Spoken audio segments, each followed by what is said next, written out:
So today we're going to be tying a Willow Grub pattern, which is highly successful on the Rubicon River and Goulburn River as well. So we're just going to tie one of those and show you how I make those. Right, first of all, I'm going to put in my hook, and the hooks that I use, I'll just put this one in the vise. I find these hooks, they're barbless. They're the Rivers Run hooks, caddis pattern, size 14. And I find that they're very strong. They don't bend out, flatten out, I should say, when you get a decent fish using 4X tippet. So I have a lot of confidence in these hooks as well. Just need my thread, chartreuse, bit of solarez as well. Some Silly's harness nails, and I've also pre-drilled some foam tubes as well. So I'm going to start off by just getting a foam tube, just rolling around my thumbs, making it nice and round. But I'm going to get some thread, start at the eye of the hook, and just put one layer all the way down to the bend. I'm just going to trim that off first of all before I get to the end. There we go. And I'll stop around about there. Now another thing I'll need is a lighter as well. So I'm going to use that too. Now with my foam tubes, I want them to be roughly around about 2 centimeters in length. I'm just going to trim this one just a little tiny bit. So I'm just going to estimate around about 2 centimeters in length. There we go. Lick my fingers and just touch it in the flame and singe it and roll it around. It gives like a really nice head to the fly. Same to the other side for the tail. Singe it, roll it around in my fingers, and there we go. All right, now I'm going to tie this in at the tail, at a 45-degree angle at about half of the fly hanging over the back, 2 wraps over, and then I'm going to work my way up the hook with the thread till around about the 3/4 way mark. So you guys, roughly about half the fly tied in with the tail hanging over the end. That's intentional. I'll come back to that in a minute. All right, now I'm just going to bend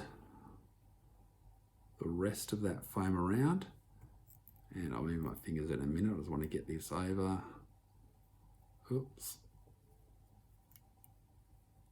Just got my finger caught a little bit there. Bend that over and do roughly about another 2 wraps over the fly, and then go under the head of the fly. Another 2 wraps, and I'm going to finish that off.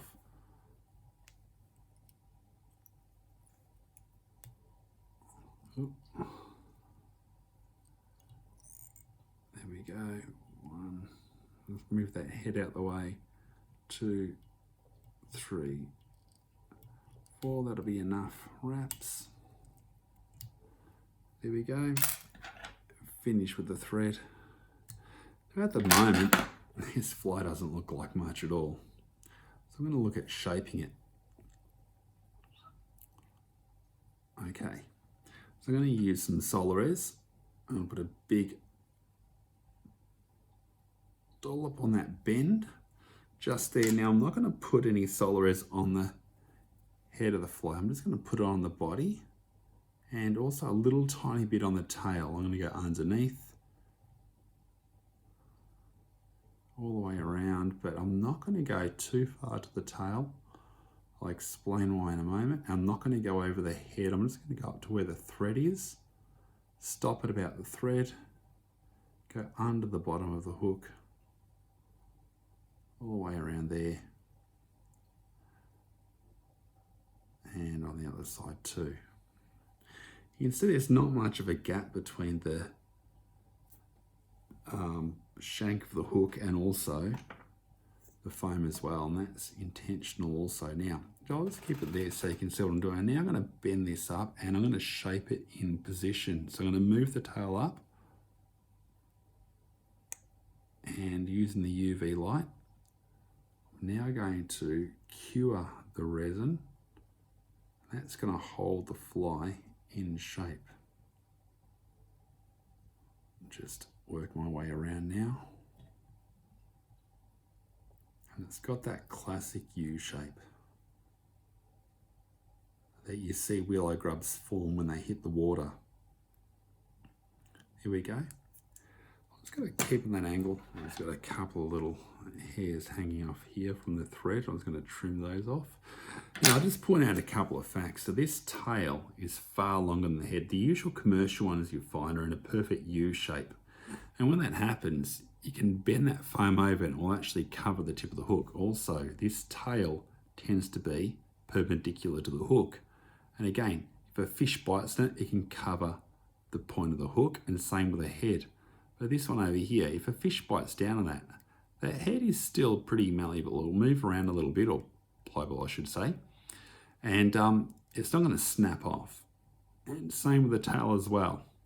If I put all that resin all the way over the head and also the tail, it's just going to snap off. You're going to lose a fly every time you catch a fish, but at the same point, it's got enough durability that if a fish bites down on it, nothing is going to cover the point of the hook, and you're going to have a high success rate when hooking up on fish. I found that a lot of the commercial ones, at one stage, it was about a 1 in 10, 2 in 10 hookup rates I was getting, which was just ridiculous. Now I've got this Silly's Hard as Nails, and I'm just going to paint the whole entire fly, including the head, including the tail, because that doesn't make it extremely rigid, but it gives it a nice glossy finish, just like the willow grubs have. Adds a bit of durability to the fly as well.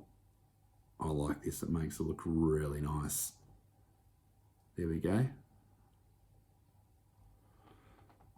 And now I'm just going to let that dry. So I'll just trim that little tiny point off that I've got on the head. Don't need that there. Oh, just being really picky. So there you have it. That's a willow grub pattern. That's on a very strong hook. It's going to catch a lot of fish. Not going to have too many refusals there, but the strike rate, the hookup rate, is going to be very, very high. So hopefully you can tie up a few, and I hope you have even more success than what I have on these things. All right, thank you.